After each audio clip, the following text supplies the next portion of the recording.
Então vamos começar então, capítulo 5, a partir da metade aí, Serviço Cristão, livro Visão e Prática dos Pequenos Grupos. Vamos lá? Serviço Cristão, começa aqui já falando sobre Cristo, em Efésios 4, de 11 e 12, que diz assim: foi Ele, Cristo, quem nos deu dons. Ele escolheu alguns para serem apóstolos, outros para profetas, outros para evangelistas e outros para pastores e mestres da igreja. Ele fez isso para preparar o povo de Deus para o serviço cristão, a fim de construir o corpo de Cristo. Efésios 4, 11 e 12. Amém, queridos? Então, começa aí explicando, né? A gente já falou sobre isso semana passada, vamos só relembrar que Jesus Cristo, quando Ele nos chamou, quando Ele nos salvou, Ele mesmo já separou cada um de nós para uma obra específica dentro do ministério do corpo de Cristo. Uns Ele chamou para ser evangelista, outros Ele separou para ser apóstolos, outros Ele separou para serem profetas, outros Ele separou para serem pastores, outros Ele separou para serem mestres, ou existem pessoas até que têm mais de um desses chamados aí, ou às vezes podem transitar em certos momentos da vida dele em um desses chamados e depois em outro. Às vezes tem pessoas que variam, né? Mas cada um de nós, é certo que Jesus Cristo já concedeu um desses dons ministeriais aqui. A gente foi separado para um deles, além dos dons do Espírito, que tem outros textos falando sobre eles, né?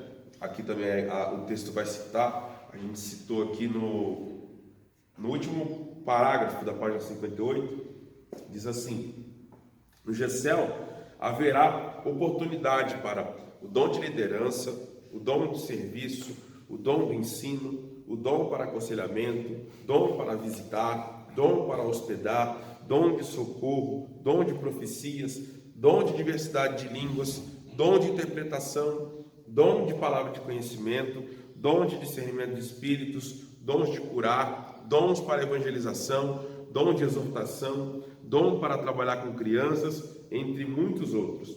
Portanto, meus irmãos, o que é que deve ser feito quando você se reúne na igreja? Um irmão tem um hino para cantar, outro alguma coisa para ensinar, outro uma revelação de Deus, outro uma mensagem em línguas estranhas, e ainda outro a interpretação dessa mensagem.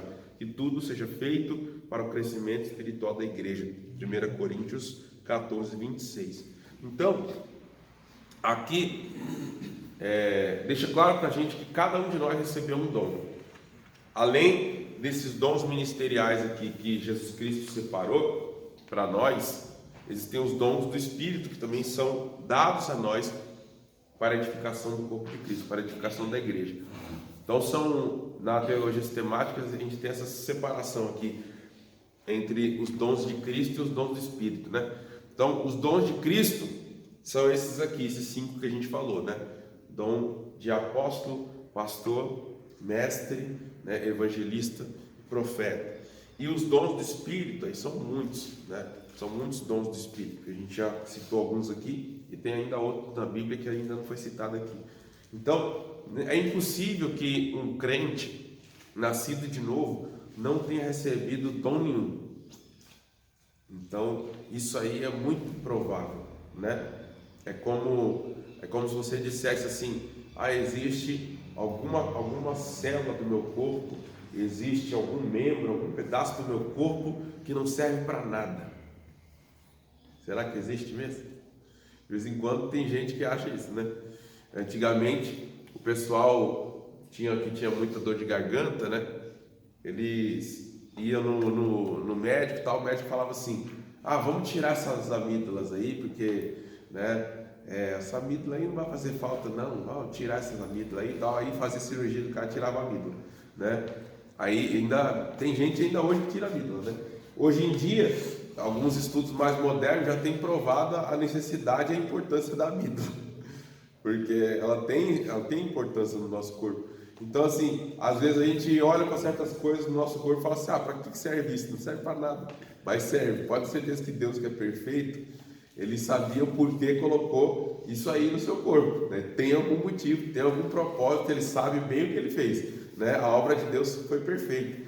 E no corpo de Cristo, que é a igreja, é a mesma coisa, né? No corpo de Cristo, será que tem alguém que foi chamado, alguém que veio para fazer parte do corpo e ele não serve para nada?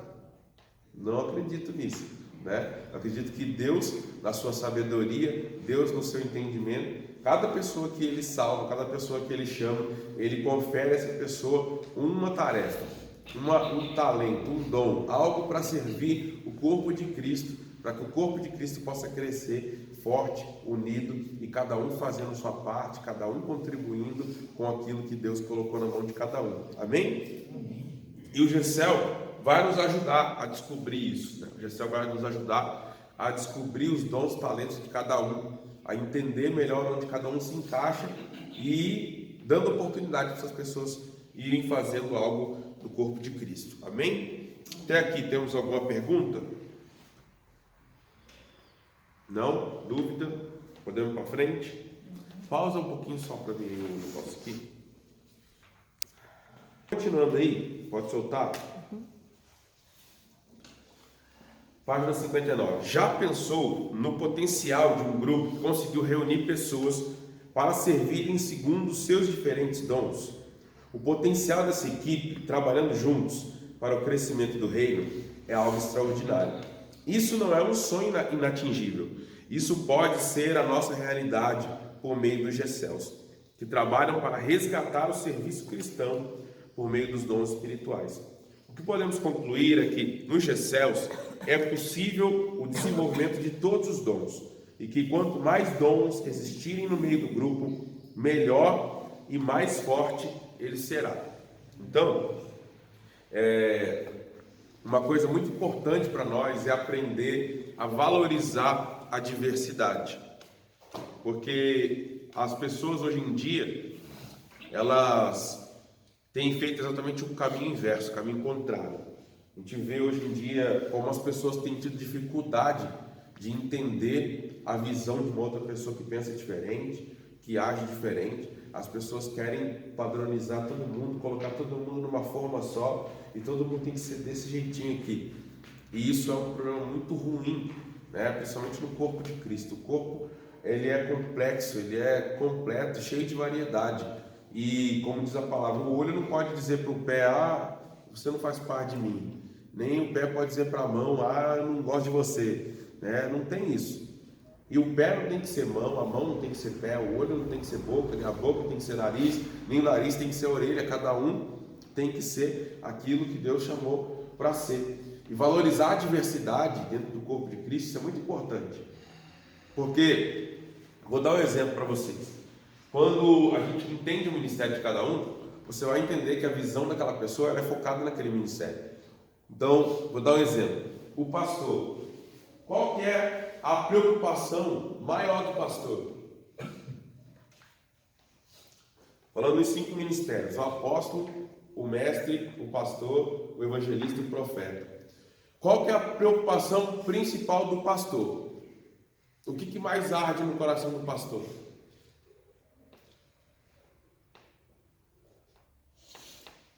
Cuidar das ovelhas. Isso aí, ou seja, o cuidado das ovelhas. Ele quer que cada ovelha seja muito bem cuidada, ok? Então, a pessoa que ele foi chamado para ser pastor, a maior preocupação dele vai ser essa: será que os irmãos estão sendo bem cuidados? Será que eles estão sendo visitados? Será que aquele irmão que está fraco, alguém já foi atrás dele? Alguém já buscou, já telefonou, já visitou? Aquele irmão está enfraquecendo, aquele irmão está sumindo da igreja, tem que ir lá buscar ele. A maior preocupação dele é o cuidado das ovelhas. A maior preocupação. Ai disso no coração dele, porque ele é pastor. Mas você pode ver o evangelista. Qual que é a maior ardor no coração do evangelista? Quem sabe? Ganhar almas, ok? Então, o pastor e o evangelista já entra em choque logo aí. Porque o pastor quer cuidar dos crentes que já são crentes, ok? O pastor quer cuidar das ovelhas. O evangelista não fala assim, mas vocês só ficam cuidando das ovelhas, essas ovelhas estão gordas aí, ó, vocês não vão lá fora para buscar os perdidos, vocês têm que evangelizar, vocês têm que fazer alguma coisa, tem um monte de gente se perdendo, vocês só ficam cuidando dos povo da igreja, só faz evento com o povo da igreja, só busca o povo da igreja, vai lá fora, vai buscar o povo que está lá fora. Aí, se eles não souberem entender a visão um do outro, não souberem ajudar um ao outro, complementar um ao outro, eles vão ficar brigando dentro da igreja. O evangelista vai achar que o pastor está errado, o pastor vai achar que o evangelista está errado, e os dois vão ficar brigando dentro da igreja, batendo cabeça, porque Deus chamou cada um deles para uma obra diferente, e um precisa do outro. O evangelista ele precisa ganhar alma, e ele tem que focar nisso. O pastor tem que cuidar das ovelhas que foi ganho, ele tem que cuidar disso, e um tem que brigar com o outro, entendeu? Qual que é o ardor no coração do mestre? O mestre, ele foca no quê? Ensinar. Ele quer que os irmãos, né, cresçam espiritualmente. Ele quer que eles conheçam a palavra, né? Então ele fica chateado quando os irmãos não vêm para a escola de dominical, né? Não vai para a escola de líderes, não estuda, não lê a Bíblia e tal. Ele quer. Esses irmãos estão muito fracos. Você pergunta coisa de Bíblia para eles, ninguém sabe. Não estão lendo a Bíblia em casa, né? Não estão estudando a palavra. Assim, qualquer coisa vai levar eles para um lado e para o outro. Aí vão ficar jogados do lado para o outro, que nem vento de doutrina aí qualquer, porque não conhece a palavra. O ardor no coração do mestre é que a igreja cresça no conhecimento. Então, cada um tem uma preocupação específica que é diferente do outro. Qual que é o ardor no coração do profeta?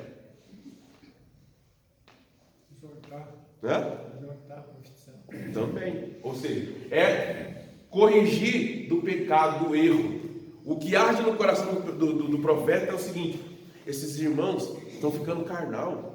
Os irmãos estão apostatando da fé, né? Tem gente aí, né, que não está levando o evangelho a sério, estão desobedecendo a palavra o tempo todo. Ele está sempre preocupado com a santidade da igreja.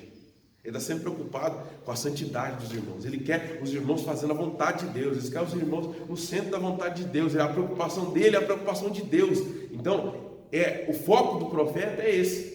Ele começa a achar que a igreja está se descambando, ele já fica, né, estressado. Pastor, o senhor tem que, né, chamar a atenção desses irmãos aí, o senhor tem que ver isso, tem que ver aquilo, o pastor não está vendo isso aí, né? Então, a preocupação do profeta está muito com essa questão da santidade. Você pega todos os livros proféticos do Antigo Testamento, quase nenhum deles você vai ver o foco do profeta falando de bênção, de prosperidade. É quase sempre o quê? Puxando a orelha, é ou não é? Pega os profetas do Antigo Testamento, quase todos ali, né? É tudo puxando a orelha, né? Fala, vocês estão andando no caminho errado, vocês têm que voltar para o caminho de Deus, vocês têm que voltar a fazer a vontade de Deus, vocês estão se desviando, né? Ele está sempre puxando a orelha ali. Por quê? Porque ele quer todo mundo caminhando correto, no caminho correto, sem se desviar nem para a direita nem para a esquerda. O profeta, o foco dele é esse. Ele não está preocupado lá com ganhar a alma lá fora. Ele não está preocupado, né, de visitar todos os irmãos que estão fracos. Entendeu? Ele está preocupado com a santidade da igreja, santidade e tal, não sei o que, é isso aí que ele está preocupado, entendeu? Agora você pega o apóstolo. Qual que é a preocupação do apóstolo? O que arde no coração do apóstolo? Quem sabe?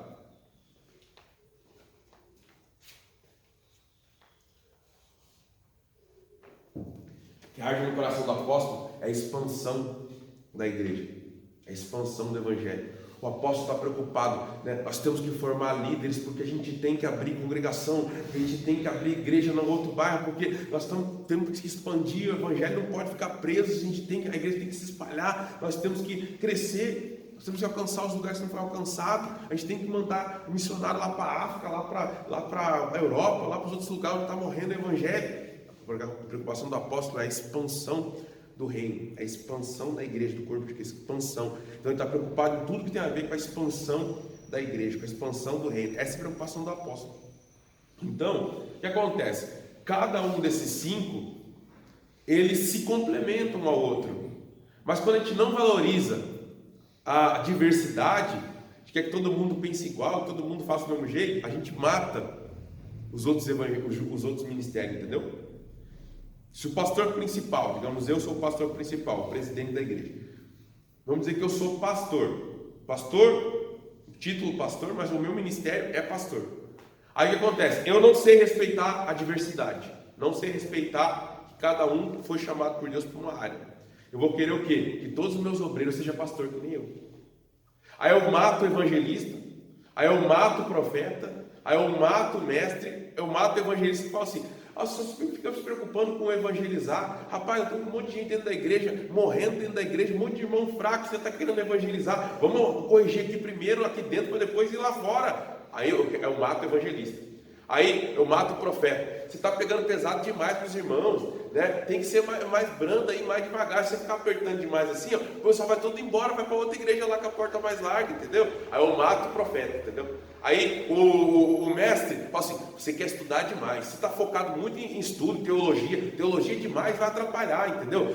A Bíblia fala, ó, a letra mata, o espírito vivifica. Você está preocupado muito com teologia, com estudo, com sei o quê. Nem todo mundo precisa estudar tanto assim, não. Aí eu mato o mestre, e assim vai. Aí eu quero que todo mundo seja pastor. Aí o que acontece? A igreja, no final das contas, ela fica fraca. Por quê? Porque a igreja precisa de todo mundo. A igreja precisa do profeta, precisa do evangelista, precisa do pastor, precisa do mestre e precisa do apóstolo também. Se não tiver o apóstolo, a igreja nunca abre congregação, a igreja nunca está preocupada em expandir, em ir para outros bairros, ir para outras cidades, porque não tem o apóstolo. Então, toda a igreja, ela precisa dos 5 ministérios aqui. Todos. Por que eles são chamados de dons de Cristo? Porque Cristo é o cabeça. Amém? Cabeça governa todo o corpo. Amém? E esses dons que é o próprio Cristo que distribui, são dons de governo. Os dons de governo da igreja. Esses 5 dons aqui são os dons que governam a igreja. O governo da igreja, a liderança da igreja, ela está nesses 5 ministérios aqui: apóstolo, profeta, pastor, evangelista e mestre. Toda igreja que tem esses 5 aqui, é impossível parar essa igreja. Não tem como parar essa igreja. Não tem como essa igreja, né, ficar, como posso dizer assim, mancando, ficar fraca. Não tem como. Porque todos esses 5 aqui, eles trabalham, cada um, para suprir uma necessidade da igreja. Entendeu? Pode falar. Isso aí enquadra com a recomendação do apóstolo Paulo? Que ele fala que é necessário as igrejas ter os dons. É, isso aí. Para que não seja enganado. Exatamente. Então, o que a gente precisa fazer? Né? Uma das coisas que precisa fazer: cada um tem que descobrir o seu dom. Por isso que eu citei aqui o que arde no coração de cada um. Por isso que eu citei. Por quê? Se você souber o que arde no seu coração, você vai saber qual é o seu chamado. Entendeu? O que arde mais no seu coração? Cuidar bem das ovelhas? Ganhar as almas que estão perdidas? É o estudo, o crescimento espiritual e o conhecimento da palavra de cada irmão? É a santidade da igreja? Ou é a expansão do reino de Deus para os outros lugares? O que mais arde no seu coração? Se você descobrir isso, você já vai saber qual que é o seu dom ministerial. Porque não é difícil. O que mais arde no seu coração? Desses 5 aqui, qual que você acha que é o mais importante para você? Não vai ser a mesma coisa para mim, talvez. Não vai ser a mesma coisa para o outro. E não importa. Porque cada um de nós foi chamado com um propósito. Se eu fui chamado para essa área, é isso que vai me chamar mais atenção. Não adianta. Entendeu? Não adianta eu querer jogar para todos os lados. Não tem jeito. Né? Você pega um cara que é atacante. Você coloca ele na zaga. Ele vai ficar o tempo todo assim: deixa eu lá para frente. Joga essa bola para mim. Você está aí atrás. Não, eu vou correr o campo inteiro, vou lá fazer o gol. Porque ninguém está fazendo, né? Tem gente que é assim. Vai botar ele no lugar errado. Ele vai estar preocupado com a frente, não adianta. Aí você pega o zagueiro, bota ele lá na frente, também não vai dar certo. Cada um está preocupado com o lugar onde ele foi chamado para trabalhar ali no corpo de Cristo. A gente tem que entender isso. Então, valorizar a diversidade na igreja é muito importante. A gente não tem que querer que todo mundo seja igual e pense igual. A gente tem que entender que cada um Deus chamou com um foco numa área específica para ajudar o corpo vai crescer junto. Então, tem um que fala em línguas, tem outro que interpreta línguas, tem outro que tem o dom de curar, tem outro que tem o dom de profetizar, tem outro que tem o dom do ensino, outro tem o dom da liderança, o outro tem o dom do serviço. Cada um de nós vai ajudar o corpo a ficar equilibrado, né? Então, se a gente não entender isso, um mata o outro, entendeu? Nossa denominação, como denominação, por muito tempo a gente matou muito ministério. Você pode ver que há um tempo bem antigo na nossa igreja tinha o ministério evangelista, por exemplo. Existia o evangelista, o pastor que era consagrado, pastor evangelista, aquele lá é o pastor evangelista e tal. Hoje em dia não tem mais, matamos o ministério do evangelista, né? A nossa igreja praticamente, ela acabou, o ministério do profeta, o ministério do evangelista, o ministério do apóstolo praticamente morreu na nossa igreja. Ficou mais só o ministério de pastor e de mestre só. O resto meio que acabou. Antigamente, você viu o pastor Samuel mesmo.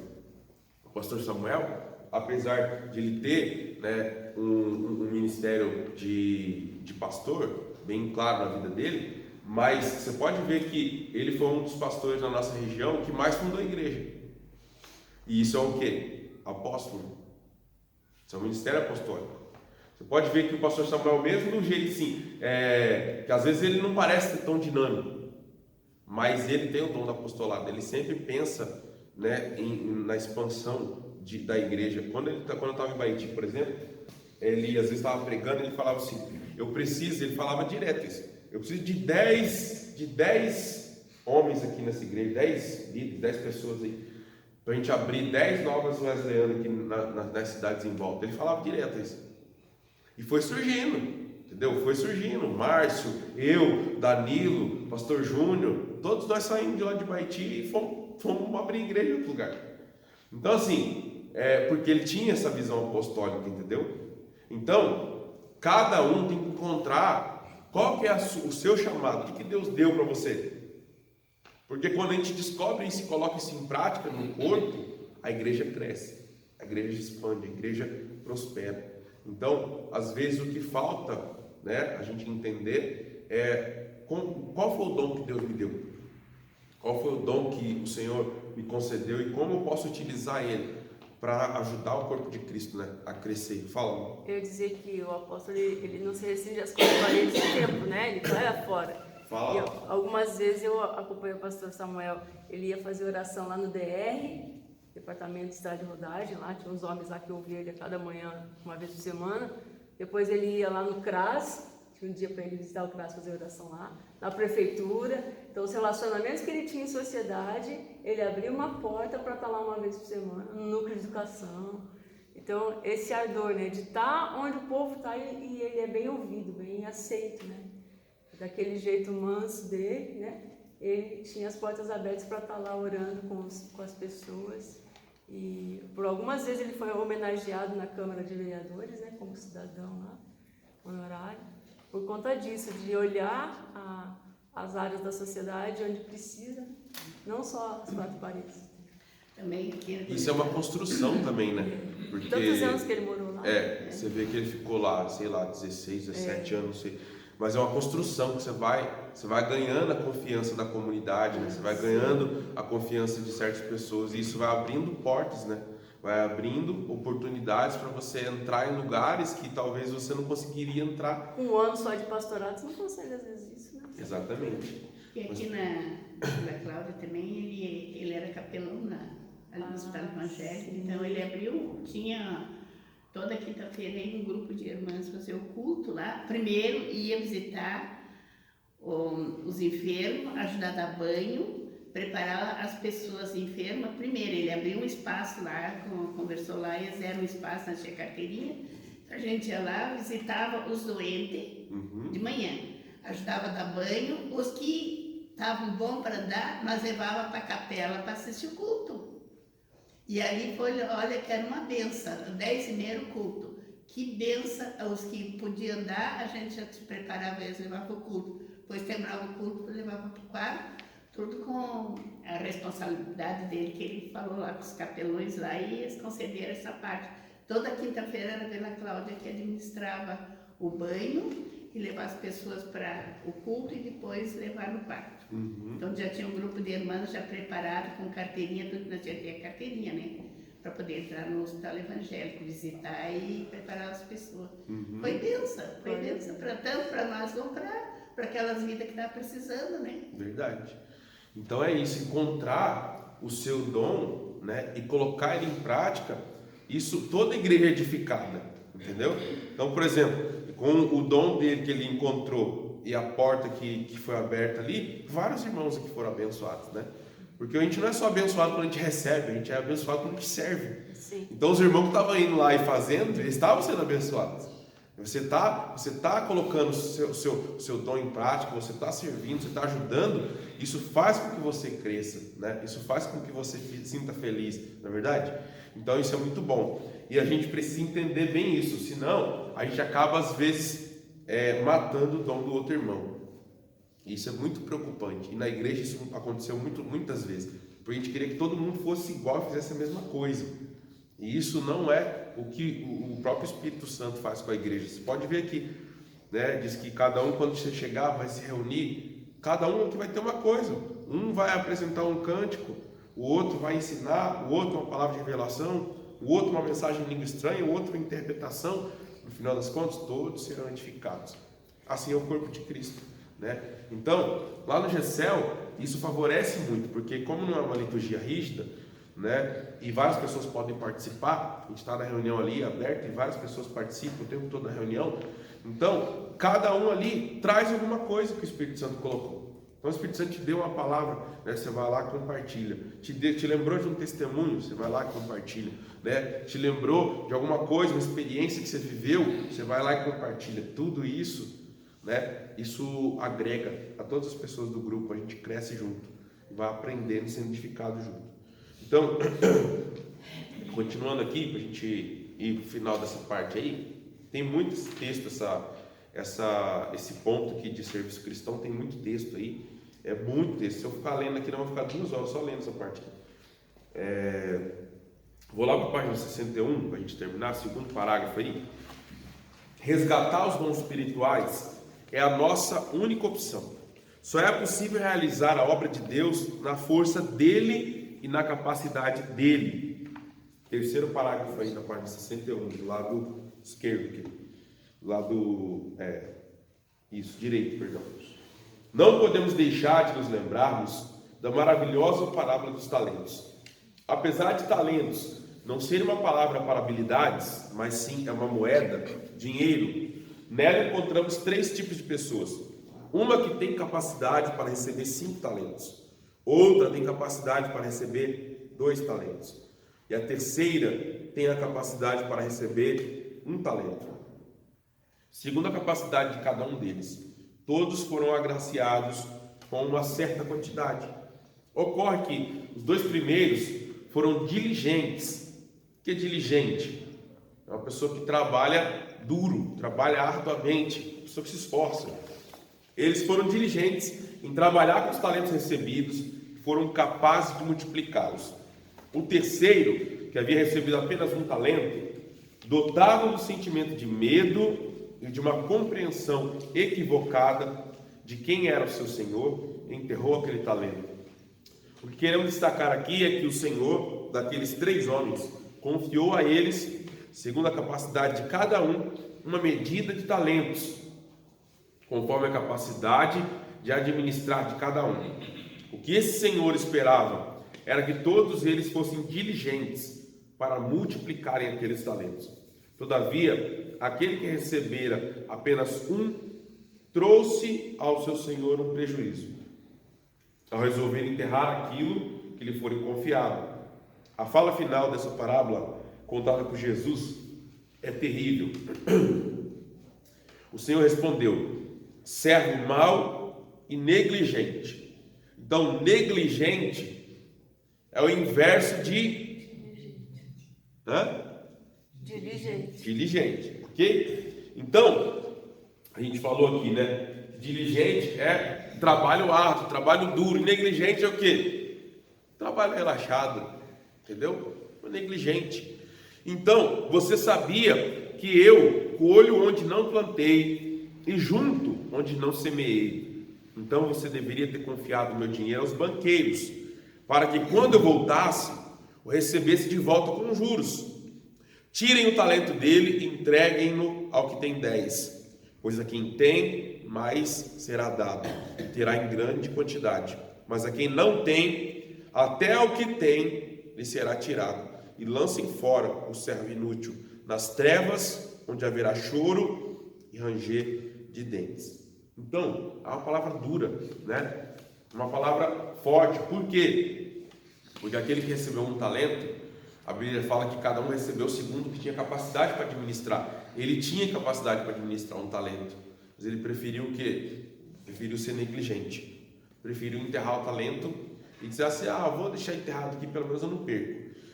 Esta parábola é desafiadora, pois remete claramente à expectativa do nosso Senhor sobre o que fazemos com os dons que nos foram confiados, para a recompensa que receberemos no final do nosso trabalho. É possível que muitos crentes, a exemplo do terceiro, estejam enterrando os seus dons e não estejam apercebidos de que um dia teremos de prestar contas daquilo que nos foi confiado. Resgatar o serviço cristão por meio dos dons espirituais para a edificação do corpo de Cristo, que é a igreja, não é uma proposta humana, é um retorno à prática bíblica. Essa é a forma de ser e de viver, coloque em parênteses aí, né, a igreja. Esse é o quarto objetivo do GECEL. Então falamos aqui, né, primeiro objetivo do GECEL, evangelização. Segundo objetivo do GECEL, discipulado. Terceiro objetivo do GECEL, comunhão. Quarto objetivo do GECEL, serviço cristão através dos dons. Vamos para o último objetivo do GECEL, que é a multiplicação. Ok? Até aqui, serviço cristão. Alguém tem alguma dúvida? Alguma pergunta?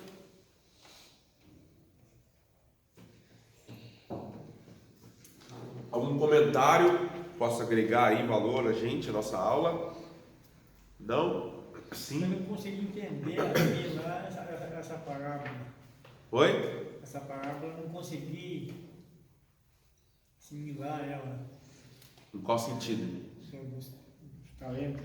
Por que ele fala na última parte que ele será jogado no caso no fogo? É a mesma coisa de outras parábolas. Por exemplo, você pega a parábola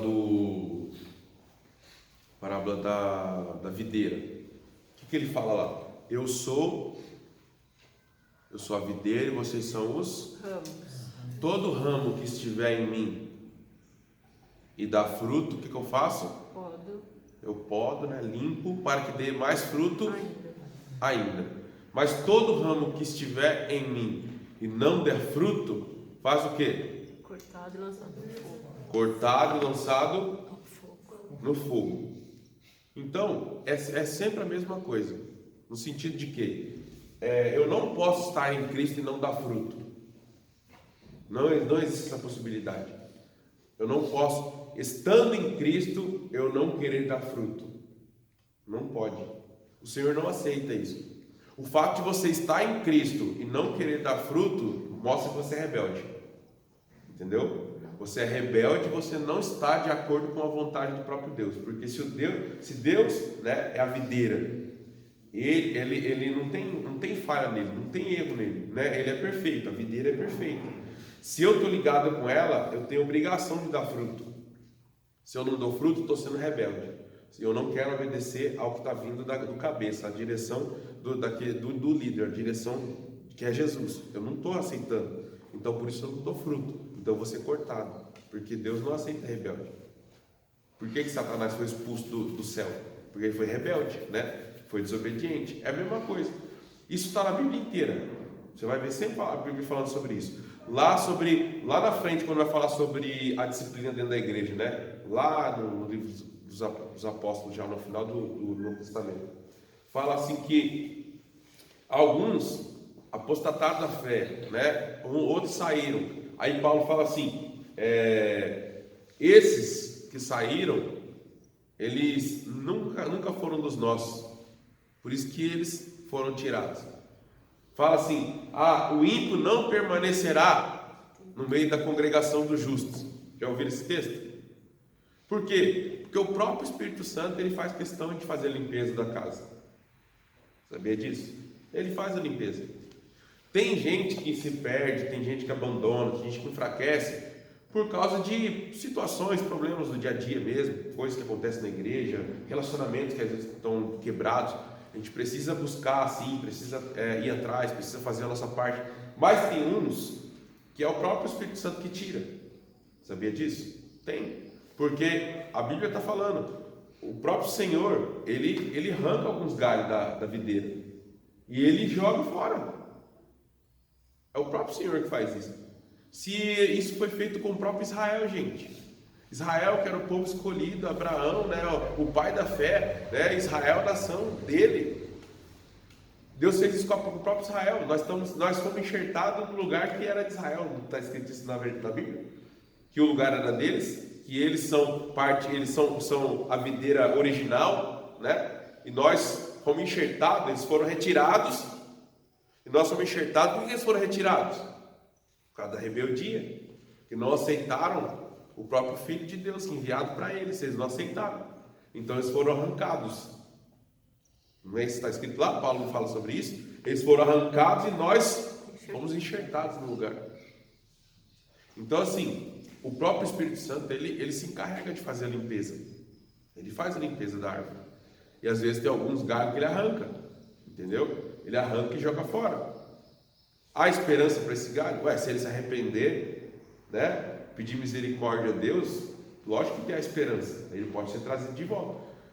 Mas enquanto não houver arrependimento, enquanto não houver quebrantamento, não tem possibilidade de voltar, entendeu? Está sendo um joio. Está sendo um joio, isso aí está atrapalhando o corpo, atrapalhando o restante. E se ele continuar ali, ele prejudica os demais, entendeu? Então o próprio Senhor às vezes arranca e tira, fala assim, vou deixar você comer um pouquinho o pão que o diabo amassou aí, para você entender, né, o que é o mundo sem mim.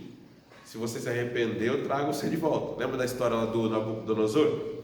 E Deus fez ele ficar 7 tempos, a Bíblia não dá especificamente quantidade de tempo, se era anos, se era meses, eu não sei. Sei que ele ficou 7 tempos que nem bicho, né? Comendo grama no chão, né? Andando no orvalho lá, o pelo dele cresceu, ficou com as unhas grandes, urrando lá que nem bicho, né? E diz que depois, quando ele reconheceu que o Senhor era Deus, né? Quando ele reconheceu tudo isso, aí Deus trouxe ele de volta para o mundo dos homens.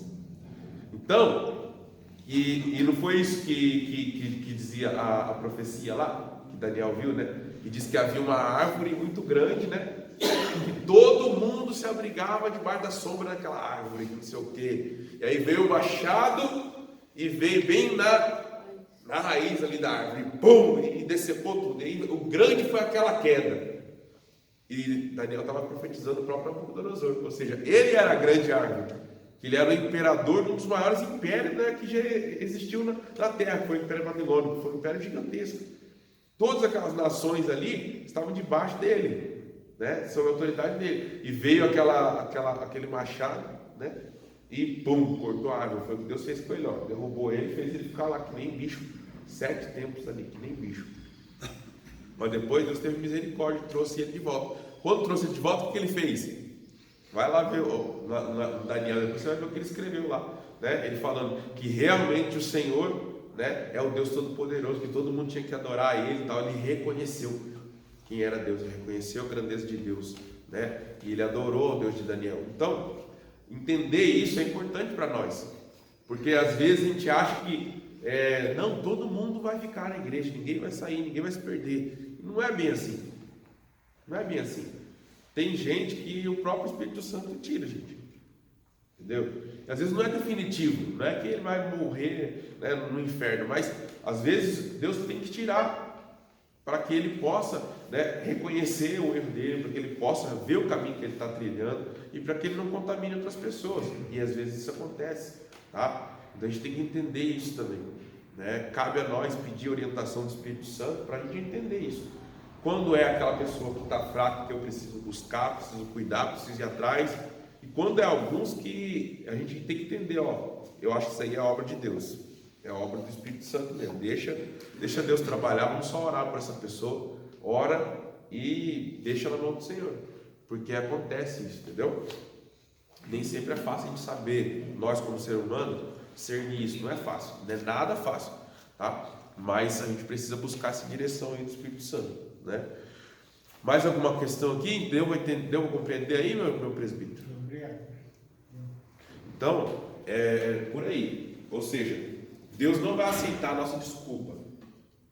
Deus, assim como Deus não aceitou a desculpa desse rapaz que recebeu aí o talento e não produziu nada, né? Escondeu lá, Deus não vai aceitar a nossa desculpa. A palavra diz que são relaxados, né? Exatamente. Mas daí no caso, Chama de relaxados. essa pessoa vai para o inferno, né? Segundo está escrito. Olha, se ele não se arrepender, provavelmente sim. Se não houver arrependimento, provavelmente é o que vai acontecer. Por isso que lá na frente, Jesus falou o seguinte: quando o Filho do Homem vier, tal, não sei o quê, aí falou lá, né? Quando chegar lá, alguns vão dizer assim: ah, mas eu profetizei em teu nome, eu curei em teu nome, eu preguei a palavra, expulsei demônio. Está escrito lá, sim ou não? Jesus vai falar o quê? Apartai-vos de mim, malditos, porque eu nunca vos conheci. Quem são essas pessoas? São essas daí. São essas pessoas que, não sei, fizeram a obra de Deus relaxadamente, eu não sei explicar exatamente, mas são esse tipo de pessoas que estavam na igreja, sim ou não? Estavam na igreja, porque estavam orando, estavam profetizando, orando pelos enfermos, expulsando demônio, devia estar na igreja, sim ou não? Às vezes era até pastor, sei lá. Mas vai chegar naquele dia e não vai ser reconhecido pelo Senhor. Então, não é necessariamente o que a gente faz ou deixa de fazer, né? Mas tem a ver muito mais com o que vai dentro do nosso coração, se o nosso coração é de Deus ou não, entendeu? Se realmente nós somos conhecidos por Deus ou não. Jesus falou ali: eu nunca vos conheci. É sério, né? Então, assim, é uma questão assim, bem profunda para a gente refletir em casa, né? Pensar sobre isso, né? E etc. A gente vai conversar com certas pessoas, além da conversão, né? Mas eu não fumo, não bebo, não faço mal para ninguém, então Deus me aceita, né? Mas o principal, a pessoa tem que se converter, né? Tem que aceitar, deixar ele entrar em sua vida, né? Mas muitas das vezes a pessoa se baseia: não fumo, não bebo, não faço mal para ninguém, né? Não faço coisas que desagradam a ele. E ele está fazendo alguma coisa para Deus? A conversão é o principal, né? Se não houver conversão, se não houver arrependimento e reconhecer Jesus como seu Senhor, realmente que salvou você, que pagou o preço do seu pecado, etc., fica difícil. Às vezes tem pessoas dentro da igreja que eles fazem algumas coisas para Deus porque eles aprenderam aquilo, porque eles acostumaram com aquilo, virou uma cultura, né? Não necessariamente, às vezes ele teve um encontro real com Deus ou com Jesus. Por exemplo, você pega uma pessoa que nasceu dentro da igreja. Ele nasce ali, cresceu ali, aprendeu aquilo ali, ele aprendeu a orar, ele aprendeu a cantar, ele aprendeu a falar as coisas de Deus, ele aprendeu a falar da Bíblia. Mas às vezes tem alguns que nunca tiveram um encontro real com Deus, nunca tiveram uma experiência realmente de conversão. Aí ele tudo que ele faz é porque é por causa da cultura. Ele foi se acostumando com aquilo, cresceu naquele ambiente, aquilo virou uma cultura, né? Virou uma cultura. Igual nos Estados Unidos, tem muita gente que nem vai na igreja. Aí eles têm essa cultura, eles falam assim: Deus é bom. O outro responde: o tempo todo, Deus é bom. Eles fazem esse tempo todo lá nos Estados Unidos. Eu vejo um monte de filme em inglês, né? Para ficar aprendendo a língua, eu fico vendo esse filme em inglês, né? Aí você vê eles falando isso o tempo todo, mesmo os filmes que não tem nada a ver, tem nada a ver com Deus, tem nada a ver com nada. Eles falam isso o tempo todo. É uma cultura, ele sempre aprendeu aquilo. Mas aquilo é alguma coisa que vem do coração dele? Ele fala aquilo de coração? Não. Eu teve um filme lá que eu estava vendo, aí o cara estava tipo assim, fazendo falcatrua. O cara era um advogado que fazia falcatrua, né? E aí aconteceu alguma coisa lá que favoreceu ele, para ele sair ileso lá de uma falcatrua que ele tinha armado. Aí ele falou bem assim: Deus é bom. Tipo assim, Deus é bom, tá livrando ele de ser preso. Olha só, né? Então assim, que é a cultura deles. Mas aquilo ali não é porque ele reconhece Deus, não é porque ele realmente crê que Deus é bom mesmo e ele entende o que é esse Deus é bom. Não, é porque virou uma cultura. Tem gente que está dentro da igreja e é assim. Ele viveu aquilo ali desde a infância, aquilo ali virou uma cultura para ele, ele vive aquele caminho ali, só que ele não teve um real encontro com Jesus. Não teve ainda ele não abriu o coração para Deus e nem Deus entrou no coração dele. Por isso que Jesus falou assim: ó, eu nunca te conheci. Eu nunca te conheci. Então, ó, seu lugar não é aqui, eu nunca te conheci. Não sei quem é você. Ele nunca realmente abriu o coração dele para Deus, deixou Deus entrar de verdade.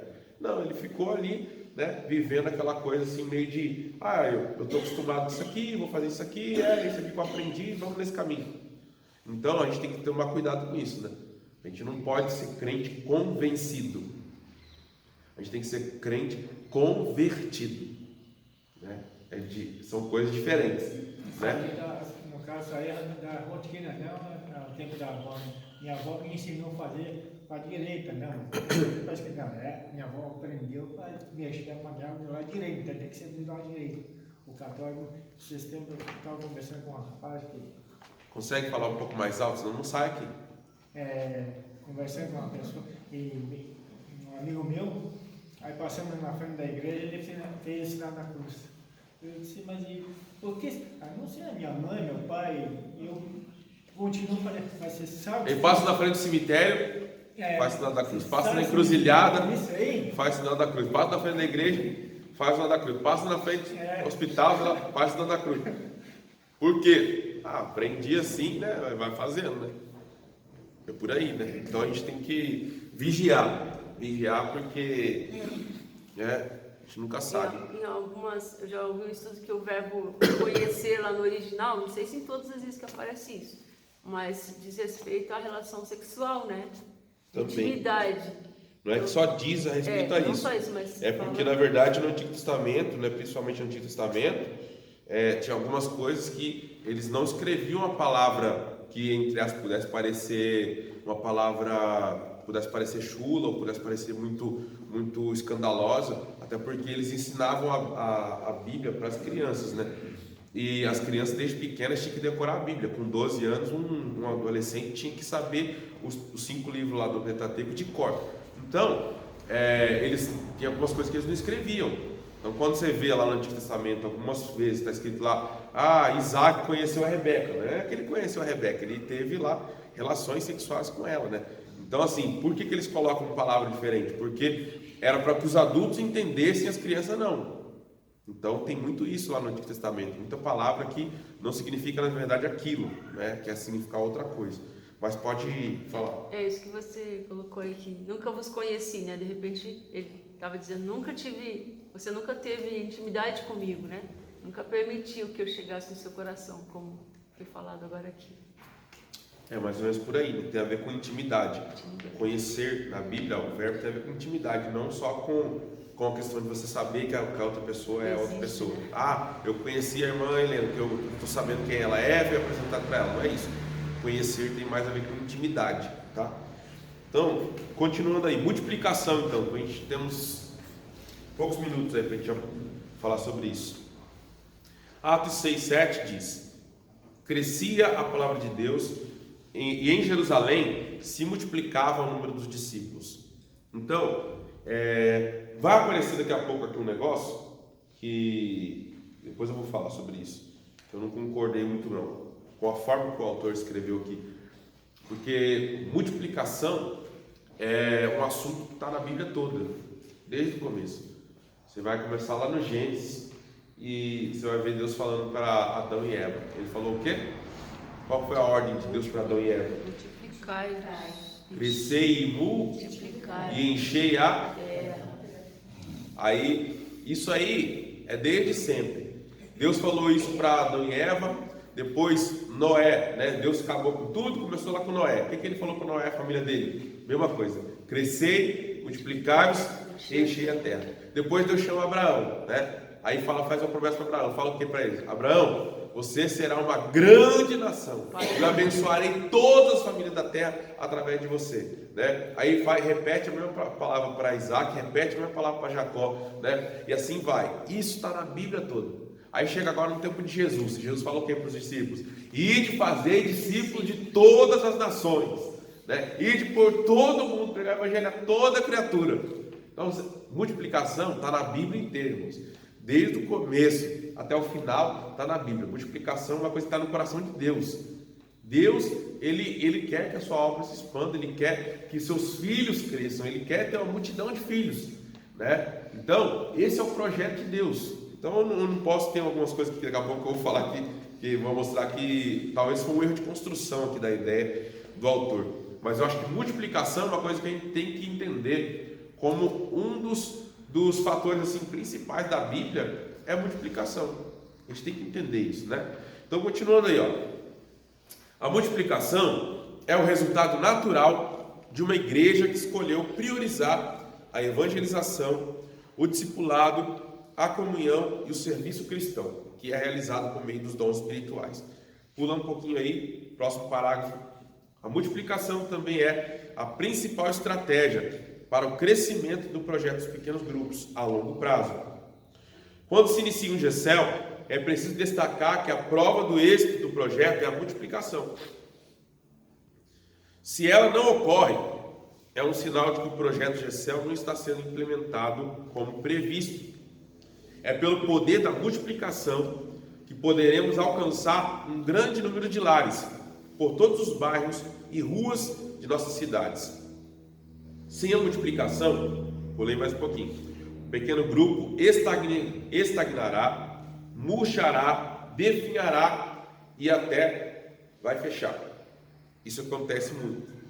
Tenho vivido isso na prática, em meu ministério pastoral. Eu também já vivi isso na prática também, de ver os GECELs morrendo por causa disso, porque não crescia, não multiplicava e acabou morrendo.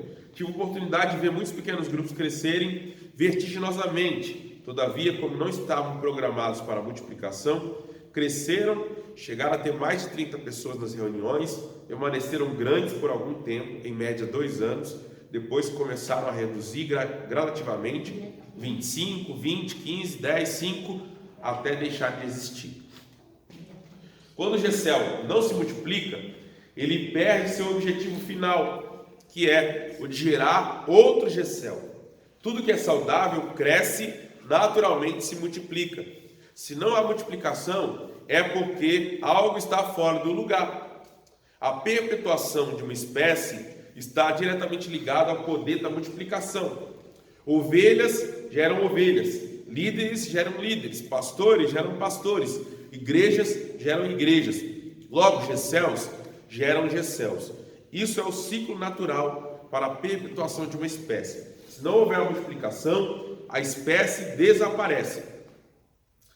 Alguns pastores perguntam sobre o que devem fazer para suas igrejas crescerem. Esta não é a pergunta certa.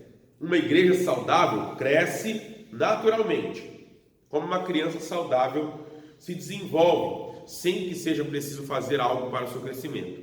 A pergunta certa a fazer é: o que está impedindo a igreja de crescer? Repita comigo. O que está impedindo a igreja de crescer? Porque naturalmente, é natural que a igreja cresça. Isso é natural.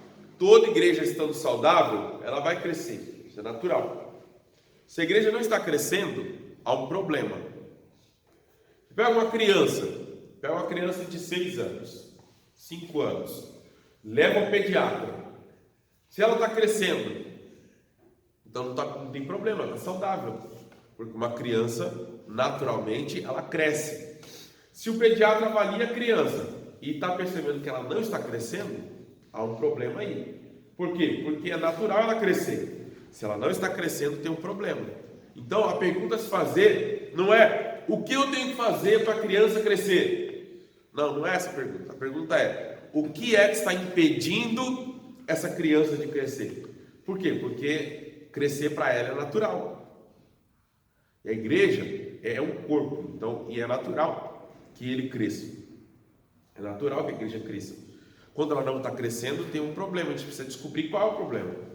Qual é o problema que essa igreja está tendo que ela não está crescendo?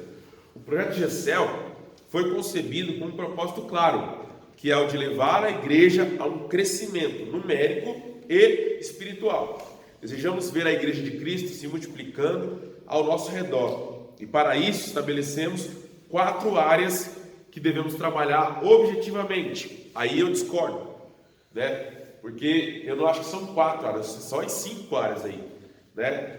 Que é a evangelização, discipulado, comunhão, serviço cristão e a multiplicação. Porque o que eu discordo aqui do autor da construção do que ele fez aqui? É que ele não considera a multiplicação como um objetivo. Ele coloca o seguinte, ó: se eu focar na evangelização, no discipulado, na comunhão e no serviço, Então a multiplicação é resultado, não precisa focar nisso. Então assim, eu acho que está totalmente errado, mas eu acho que não é exatamente assim.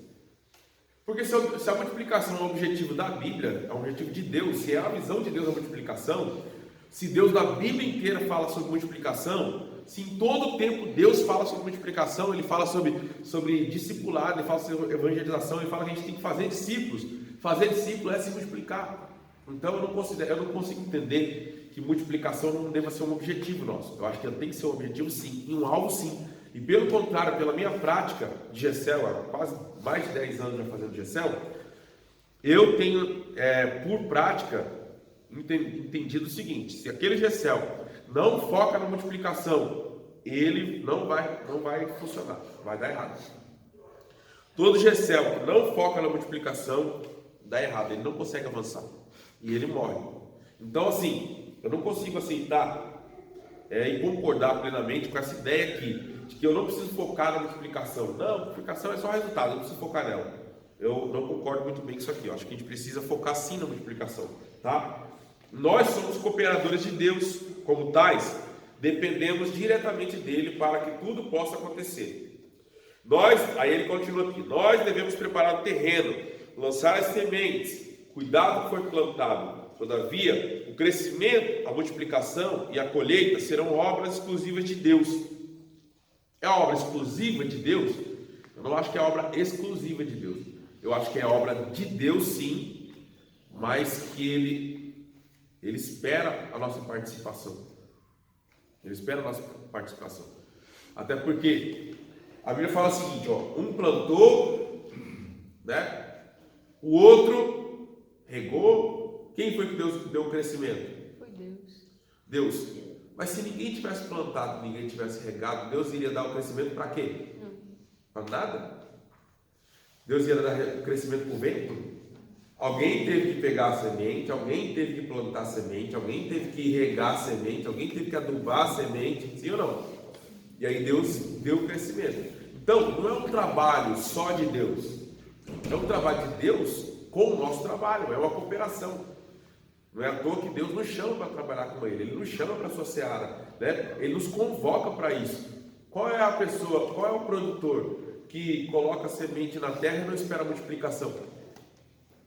Qual é o produtor que coloca a semente na terra, rega, faz isso, aduba e não está esperando que ela produza, que ela dê fruto? Qual é? Ninguém faz isso. Então assim, não focar na multiplicação, como a gente estivesse dizendo assim, eu vou fazer um projeto de GECEL, mas se não der certo também, se não vingar, se não multiplicar, se não tem problema também, né? Quem pode a gente está fazendo. Não é assim. Eu tenho que focar assim na multiplicação, tem que ser um objetivo, porque senão eu vou estar fazendo uma coisa sem propósito. E o propósito é a multiplicação, tá? Continuando aí. É certo que a multiplicação esteve presente na vida da igreja primitiva. Jesus começou com 12, que mais tarde se tornaram 70, depois 120, depois 500, depois 3.000, depois 5.000, até chegar a bilhões de salvos atualmente. Então, desde o princípio, o evangelho vem crescendo, a multiplicação faz parte da vida da igreja, tá? A visão de Apocalipse é de uma multidão tão grande que ninguém podia contar. Apocalipse 7, 9. Eles seriam tantos quanto as estrelas do céu, ou como os grãos de areia do mar. Gênesis 15, 5. Como já temos afirmado, para o projeto de GECEL, a multiplicação é o resultado final de uma igreja comprometida em cumprir o grande mandamento, que é ir por todo mundo, vocês conhecem aí. E a grande comissão, o grande mandamento, que é amar a Deus sobre todas as coisas e ao próximo como a ti mesmo, e a grande comissão, que é o ir por todo mundo pregar o evangelho, tá? Como esse tema é muito relevante para o projeto, dedicamos um capítulo especialmente para tratar desse assunto. Para encerrar, desejamos apenas reafirmar o que é o GECEL. GECEL é um grupo de 7 a 15 pessoas que se reúnem semanalmente em uma casa ou espaço distinto do prédio da igreja para ser e viver a igreja, com o objetivo de promover a evangelização, o discipulado, a comunhão e o serviço cristão visando a multiplicação. A multiplicação é, portanto, o resultado do trabalho. Eu entendo que, talvez o autor aqui, qual é o problema dele para mim? É como ele conhece alguns projetos diferentes aí de GCL, de célula em outras igrejas. Existem igrejas que elas focam muito na multiplicação. Então, se aquele GCL, aquela célula, ela não multiplicou no tempo previsto lá, eles cortam aquela célula, eles desfazem. Vamos acabar essa célula aí, vamos dividir esse pessoal para outros lugares, para outros GCL, e vamos acabar com isso daqui. Eles abortam aquela célula. Por quê? Porque o foco principal daquele projeto ali é a multiplicação. Então, acho que o autor aqui, como ele quis dizer mais ou menos assim, né? Nós não pensamos assim, não vamos fazer desse jeito. Aí ele não quis colocar que, tipo assim, que a multiplicação é um foco nosso também. E aí ele falou assim, não, a multiplicação é só o resultado, ela não é o foco. O foco é discipulado, evangelismo, comunhão e serviço. Se você focar nisso, vai dar multiplicação. Mas não é só isso, tá? A multiplicação ela tem que ser um foco também, porque senão a gente não vai chegar no objetivo, tá? Então você pode crescer e não querer multiplicar. Sim ou não? A igreja pode chegar, por exemplo, a 500 membros e nunca abrir uma congregação? Sim ou não? Ela pode chegar a 1000 membros e nunca abrir uma congregação? Pode? Sim ou não? Eu posso ter uma igreja de 10.000 membros que nunca abriu nenhuma congregação? Então quer dizer que eu posso focar na evangelização, no discipulado, no serviço, na comunhão e ainda assim não ter multiplicação. Porque a multiplicação para mim não é um foco, não é um objetivo. Então eu não vou multiplicar, não, vamos ficar aqui o resto da vida só nós, não vamos abrir em nenhum outro lugar. Então, multiplicação tem que ser foco também. Porque eu tenho que entender que a partir do momento que eu vou crescendo também, eu tenho que focar em multiplicar. Porque senão, eu vou ficar só aqui, né? E o projeto de Deus é sempre expansão. Então, eu não posso focar só na gente, né? Eu tenho que expandir, tenho que ir, né, em outros lugares, etc. Multiplicação tem que ser foco também. Assim a gente consegue fazer um projeto na totalidade do que ele apresenta para a gente, tá bom? Então até aqui, alguma dúvida, pergunta, algum comentário aí a fazer? O meu nariz já está todo entupido aqui, tá uma beleza para falar.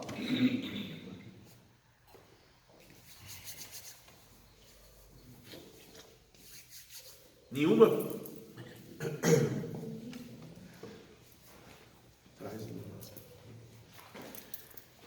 Nenhuma pergunta, nenhum comentário, nada? Desculpe, foi falado sobre evangelista tal, e não foi comentado sobre missionário. Missionário é o apóstolo, né? O apóstolo, de certa forma, ele pode ser o missionário ou ele pode ser aquele que envia o missionário, né? Isso é o ministério apostólico, né? Não, mas o trabalho. No caso do trabalho, a diferença missionário e do evangelista, né? O missionário é diferente. Quer dizer, né? o que o missionário faz? O que o missionário faz é o apóstolo, né? A palavra apóstolo significa enviado. Mas é a mesma função, missionário e apóstolo? Missionário, a palavra apóstolo significa enviado. Todo missionário ele foi enviado, sim ou não? O missionário ele foi enviado, ele é aquele que foi chamado para ser enviado e abrir uma obra, um trabalho em algum lugar. Então, o missionário, ele é o apóstolo. Na verdade, na prática, ele é o apóstolo, entendeu? Não é a mesma coisa no sentido apostólico dos 12 que Jesus chamou, não é isso que eu estou falando. Os 12 são os 12, é outra coisa, tá? Mas o ministério apostólico é o ministério do missionário, tá? Então, aquele missionário que vai, isso eu estou falando específico, não é o missionário, o cara foi missionário, mas tipo, você já vai para uma igreja pronta lá, que já tem lá 50, 100 membros, não é isso. Aquele missionário que ele vai começar um trabalho do zero, todo missionário ele é um apóstolo. Porque se ele não for, ele não consegue fazer. Se ele não for um apóstolo, ele não vai conseguir tirar um trabalho do zero, sem ninguém começar e fazer esse trabalho crescer e virar uma igreja, não consegue. Só se ele for um apóstolo. Se ele não for um apóstolo, ele não consegue. E se ele for só evangelista, ele ganha 100 pessoas e perde 100 pessoas antes de chegar um pastor para cuidar. O evangelista sozinho, ele não funciona muito bem. O evangelista ele tem que ganhar, mas ele tem que ter uma pessoa por trás que seja pastor para ajudar ele no cuidado. Senão, a mesmo jeito que ele ganha, ele dispersa, entendeu? Porque ele não tem paciência para cuidar das pessoas. O evangelista, exatamente, o evangelista ele ganha, ele traz, só que ele não tem paciência para cuidar de ninguém. Então precisa de pastor ou de mestre ou de alguma pessoa ali, porque senão ele não consegue manter as pessoas. Então, para se realmente começar o trabalho do zero, levantar ele, tem que ser um apóstolo, senão ele não consegue fazer isso. Aí você vê um monte de trabalho, às vezes, que nunca passa de 30 pessoas, não avança, é porque não tem um apóstolo lá. Não tem um apóstolo lá. Se tiver um apóstolo lá, ele vai conseguir, porque o apóstolo, a visão dele é ampla. Então, como ele tem visão de levantar líderes, de formar líderes, de capacitar pessoas, de ver cada área da igreja que está faltando e colocar alguém para trabalhar, o apóstolo tem uma visão ampla de expansão. Se não tem essa pessoa, a igreja não consegue formar realmente uma igreja. Mas aí tem pastor, então, no caso, que faz esse papel? Tem pastores que fazem, não necessariamente eles são apóstolos, mas às vezes ele entende que precisa fazer aquilo. A gente conhece que igreja grande aí, a igreja de Jesus Cristo, visão missionária, Brasil para Cristo, Deus é amor. Foi os próprios pastores que iniciaram do começo. São os fundadores, no caso desses ministérios. Sim. É por isso que eu estou perguntando o trabalho missionário, evangelista, né? Sendo que a gente conhece essas pessoas, que eles foram os fundadores. Eles são E são apóstolos. pastores. É porque assim, a igreja, de um tempo para cá, ela pegou uma birra desse nome, né? Então o que acontece? As igrejas, a maioria das igrejas evangélicas não gosta de usar esse nome, apóstolo. Então esse nome apóstolo foi tirado, né, da prática da vida da igreja. A gente só usa apóstolo como, né, os 12 lá que Jesus chamou lá, né, e Paulo, pronto, né? Só que o apóstolo, ele tem uma função específica, entendeu? Então, essas pessoas, elas fazem isso, são esses desbravadores, esses fundadores de denominações, né? Fundador da igreja batista, da igreja, de outras igrejas aí, denominações grandes, eram apóstolos. Se não fossem, eles não teriam chegado onde chegou, né? Os primeiros fundadores da Wesleyana, eles eram apóstolos. Você pode ver lá os bispos do começo lá, quantas igrejas que eles fundaram, como eles organizaram a igreja, como a igreja se expandiu.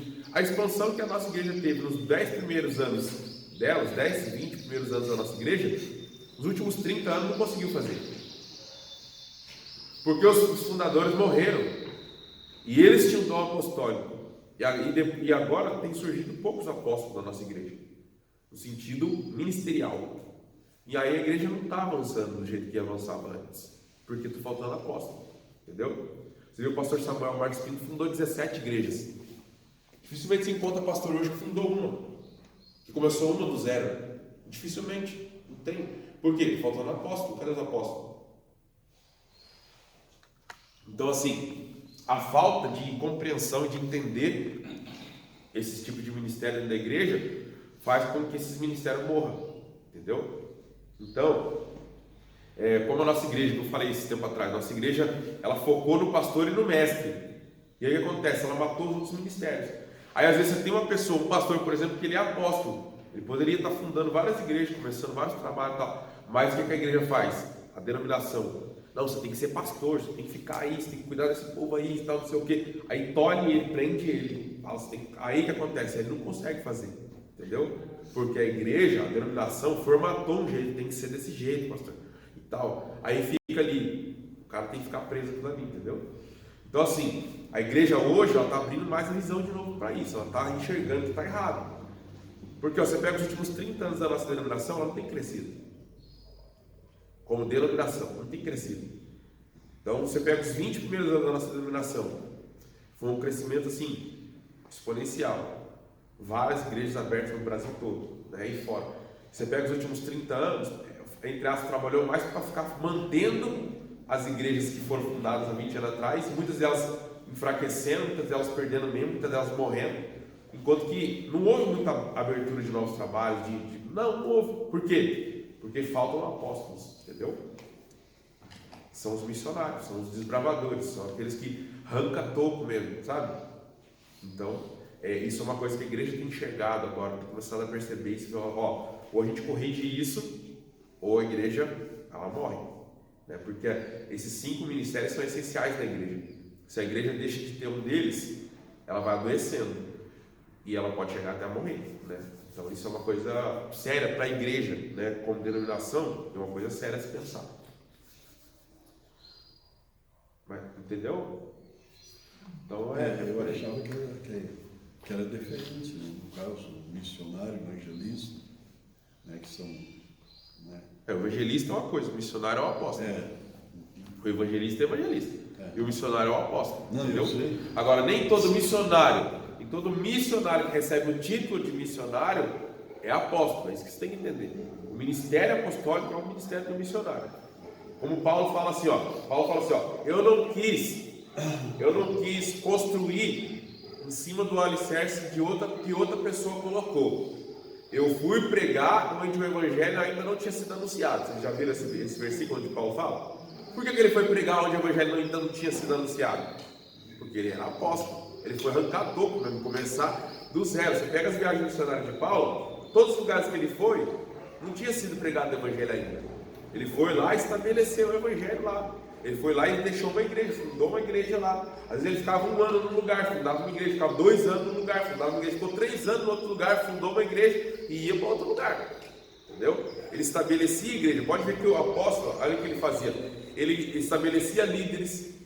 Você não vê lá? Diz que ele colocou os presbíteros, né? Ele levantava presbíteros nas cidades onde ele ia. Ele levantava, colocava os presbíteros ali, os anciãos ali para cuidar daquele projeto. Então o apóstolo vai ter essa visão. E era sempre nas casas, né? Entendeu? Sempre começava nas casas ou na sinagoga, tá? Quando ele saía, ele deixava alguém. Exato. Quando ele saía, ele deixava alguém formado. Essa é a visão apostólica. Se ele não tem a visão apostólica, o que ele ia fazer? Ele ia ganhar, só que ele ia ter que ficar ali. Ele não tem a visão apostólica, ele não formou outros líderes, ele não formou outras pessoas. O apóstolo não, ele tem a visão de formar liderança. Você vê quantos líderes, né, que Paulo formou? Vários. Silas, Tito, Timóteo, né, Epáfras e vários outros. Ele por quê? Visão apostólica. Entendeu? Então assim, o missionário, né, hoje o missionário seria o apóstolo. Entendeu? Só que muitas vezes as igrejas denominam pessoas como missionário que não tem um ministério apostólico. Às vezes ele é um ministério de pastor, às vezes é de evangelista e tem um nome de missionário. Mas o ministério, né, hoje, biblicamente falando, o ministério do missionário é o apóstolo, entendeu? É o ministério apostólico. Tá? Então por isso a gente tem que tomar cuidado em criticar certas igrejas, que tem igreja que tem esse título de apóstolo, né? Só que tem apóstolos e apóstolos, né? Então, existem apóstolos que só usam o título para mostrar que ele é a autoridade máxima daquela igreja. Então, ele se intitula de apóstolo, né? Enquanto que tem outras igrejas que o apóstolo é usado nesse sentido mesmo, de o missionário desbravador. E não que necessariamente ele é a autoridade daquela igreja. Por exemplo, tem igrejas batistas que tem pastor apóstolo. Tem. E não é porque aquele pastor é o presidente da igreja, não. Não, é porque ele é o pastor missionário, que vai desbravando, que vai fundando igrejas, entendeu? E ele tem esse título de pastor apóstolo, ou de apóstolo fulano de tal. Eu já conheci, porque eu já andei um pouco numa igreja de batistas, fazendo eventos com eles.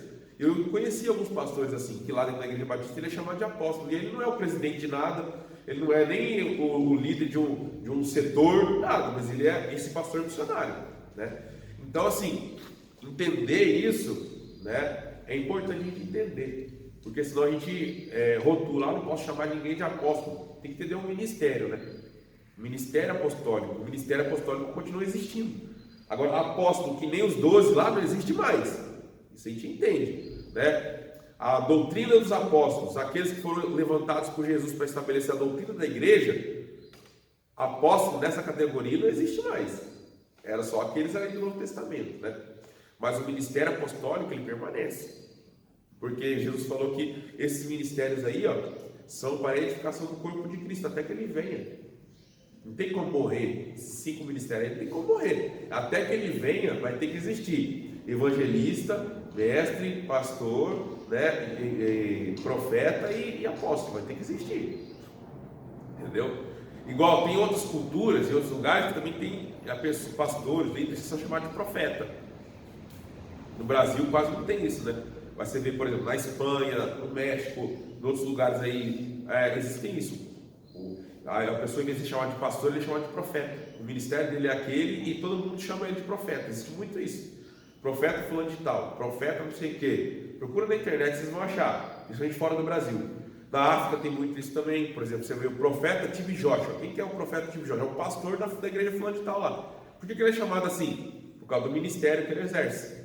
O ministério profético, né? No Brasil, isso não é muito difundido, porque, entre aspas, a igreja brasileira meio que matou o ministério profético, entendeu? Então, assim, a maioria das igrejas e denominações do Brasil não aceita muito o ministério profético. Ela não consegue entender e aí meio que corta, entendeu? Então, assim, quando a gente não consegue entender uma coisa, a gente começa a se levantar contra, já viu isso? Sim ou não? Quando a gente não entende algo, a gente se levanta contra. Já viu isso? Tem muito isso. Quando você não consegue entender uma coisa, você fala assim, não, isso está errado. É porque você não entende, não é porque está errado, é porque você não entende. E no Brasil aconteceu muito isso, as pessoas não entendiam muito o ministério profético. Então quando alguém se levantava com o ministério profético, a pessoa já cortava ele. Não, tem que calar ele, tem que deixar ele quieto no canto dele. Então a gente tem que entender assim, melhor essas coisas, para se aprofundar nisso, para não cair nesse erro, né? Mas é isso aí.